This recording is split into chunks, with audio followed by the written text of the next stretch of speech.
On this week's episode of the Pit Crew podcast, we talk about what happened in the Russian Grand Prix.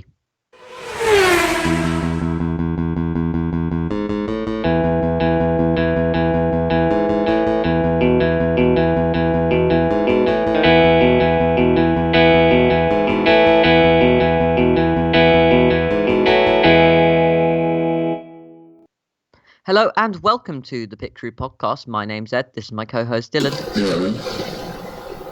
And this weekend, or a couple of hours ago, as recording, was the Russian Grand Prix at the Sochi Autodrome. As I've said in the predictions episode for this Grand Prix, and as people have said in years gone by, the Sochi Autodrome doesn't necessarily hold the most interesting races, and that was certainly proven to be true once again this year. Saw a journalist say that we don't have a double header here. We don't have another race at Sochi, and it won't be missed because it wasn't a very interesting race today.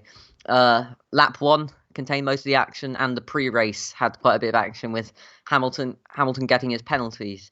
But all of that will come. But first, we need to compare our predictions with what actually happened in real life. First up, qualifying.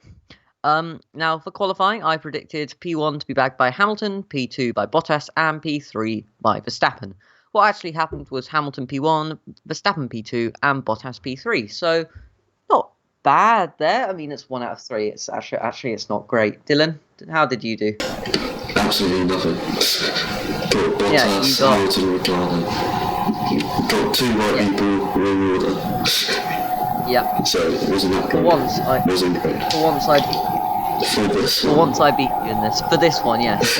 In the next one, Dylan will definitely beat me, as you will see. But qualifying was quite an interesting session of the weekend. Hamilton, he got his lap time deleted in Q2, the second part of qualifying, and then the session was red flag because Vettel had quite a big crash, didn't he? Turn 2, he spun, and he picked up his front wing from the track, which was quite funny to see him doing. But Hamilton had no lap time when it was red flag. Then when the session was restarted, he literally got round the track to start his lap to go on the board with 1 second to spare on the timer. So very, very lucky there. But because of that, and Mercedes wanted to be secure, that Hamilton got through to Q3 and was able to get that pole position. He started on the softs because you have to start the race on the tyre that you do your fastest lap in Q2 on. So that's just a rule of qualifying. I don't know why, it's a bit weird really. But yeah, that's a rule. And Hamilton started the race on the softs, but that wasn't the form of his demise this weekend. That came in another form, which we'll talk about later. Anyway, moving on to the race where Dylan smashes me in the predictions. I predicted Hamilton, Bottas, Ricardo, and it was Bottas, Verstappen, Hamilton. 0 out of 3. Dylan, how did you do? 100%. Bottas, Verstappen, Hamilton. Yeah, somehow. You got it perfect. Yeah, you got it perfectly there. Quite lucky, really, because I don't think if I'd have asked you on Friday, how do you think that will happen? I don't think you would have said, well, Hamilton will get two 5-second penalties before the race starts, would you? But yeah, good work. You beat me again. It's becoming a bit of a trend of this season. I think at the end, like with driver stats and who beats each other in qualifying a race, we should draw up a little table of when Dylan and I have beaten each other. Just to see Dylan's absolute domination of the predictions. Anyway, as I said, this race wasn't the most interesting that we've had in 2020. It was off the back of 2 absolutely brilliant Grand Prix in Italy. I wish we could have just stayed in Italy, gone again at Mugello, had more crashes. And I think everyone would have preferred that rather than racing in Sochi. But, that's what happened. We're not complaining. F1's back. That's what we wanted.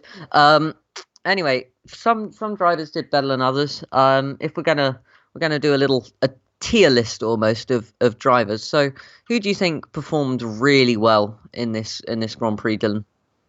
I think Charles Leclerc did the best, considering his qualifying wasn't very good.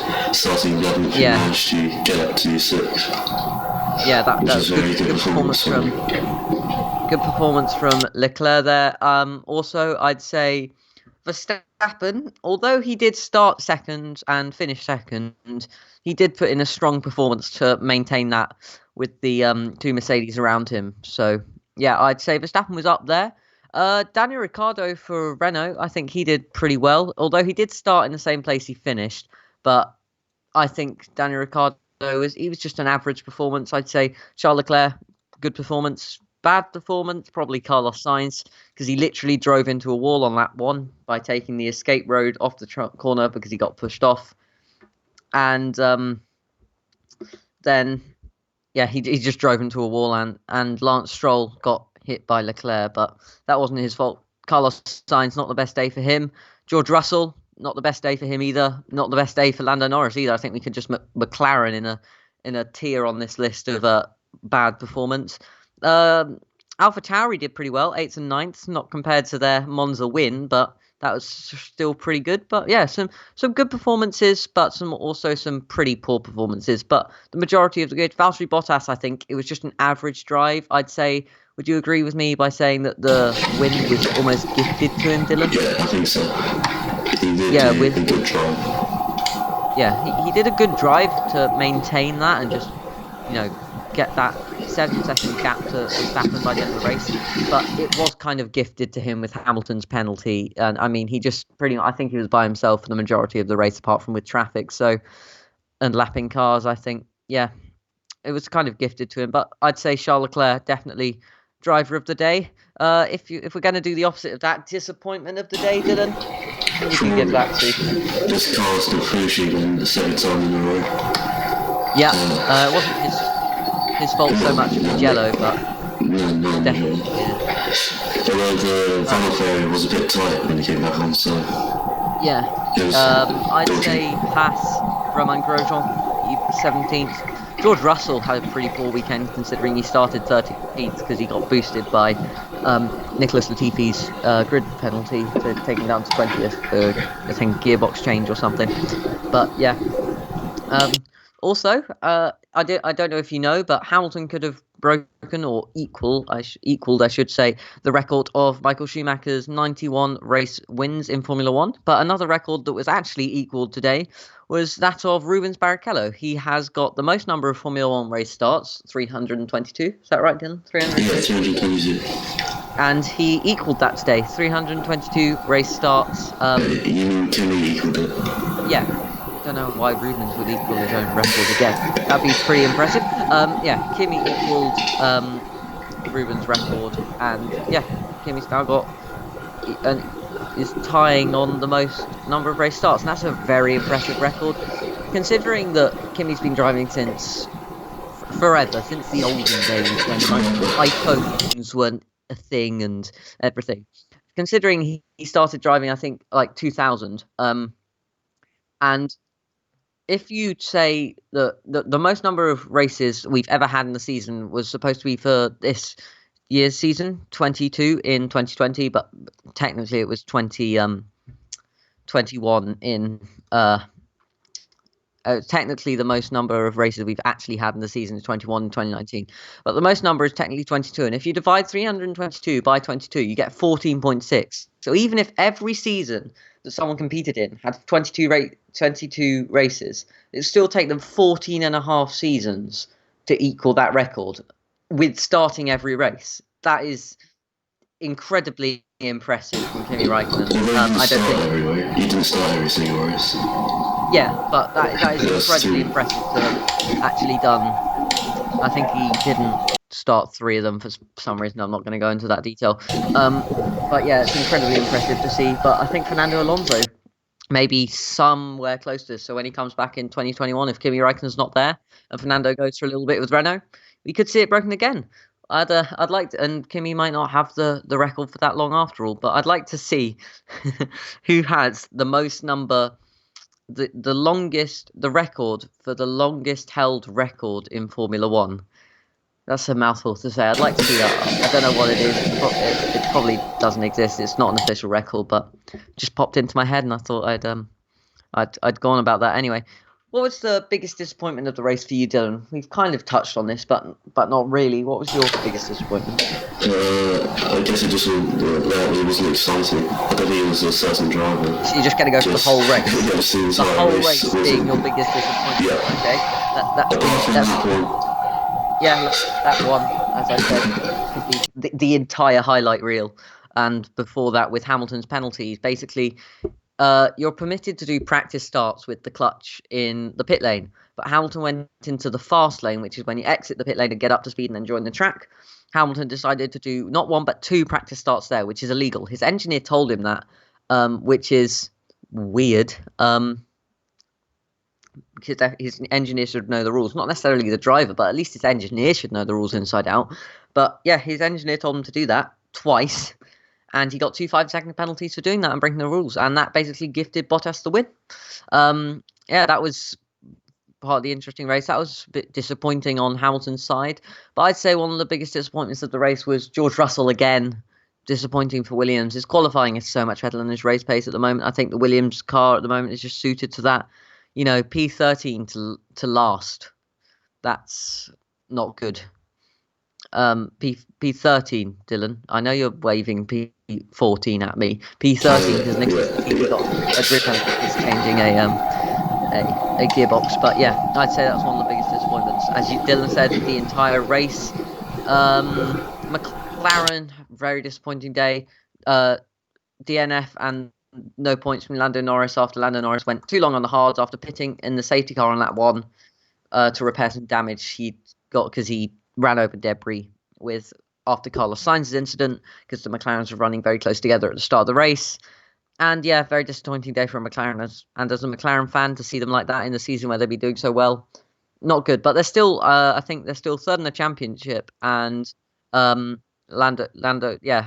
is still third in the championship and Lando is still fourth in the championship, which is very, very impressive to see considering the driver standings go Hamilton, Bottas, Verstappen, and then Lando Norris, not Alexander Albon, which is who you'd expect, but Lando Norris. Very interesting to see. Anyway, Dylan, what was your overall verdict of the race? I didn't think it was so interesting at all. Not much action, really. No, not much action. The incident with not Leclerc, Carlos Sainz hitting the wall and Stroll being hit by Leclerc. Yeah, being hit by Leclerc. They're the most interesting things. I say bad race overall, really. Not the best race ever.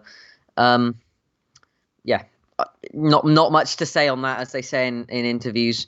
As we're supposed to be going over the interesting moments in the race, but we've gone over all of those. The rest of it was just people shuffling around in pit stops because of their different strategies and a couple of overtakes through others. But other than that, and there was a little bit of excitement at the end when with Gasly, Albon and Norris all fighting for P9, P10 and P11, which eventually was got by Pierre Gasly, who finished 9th, and Albon, who finished 10th. And then because Lando had to pit because his tyres got too worn, then he finished 15th.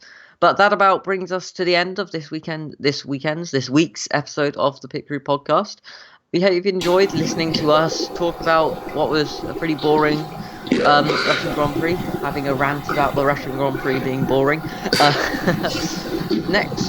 week after next, so the 11th of October, that'll be the race, is at the Nürburgring, the Eiffel GP. I think I'm saying that very badly, but it was a 24-hour race at the Nürburgring, and it was it had to be called off overnight because it got too cold, and the tyres were literally getting crystals on them or something like that. It got that cold. They had to call it off. So hopefully we don't get. Yeah, it got too cold and they have to call the race off. I heard it. They had to call it off. Hopefully that doesn't happen when we're there, but we're not going through the night because in the night obviously it gets colder. I think that's why they had to call it off, but it got so cold there they had to call it off. Hopefully that doesn't happen when we go there in 2 weeks' time with the Formula One circus. But for now, we hope you've enjoyed listening to us talk about the Russian Grand Prix and all the action or whatever little bits of action that happened. In the meantime, I've been Ed. And I've been doing. Bye-bye. Bye-bye.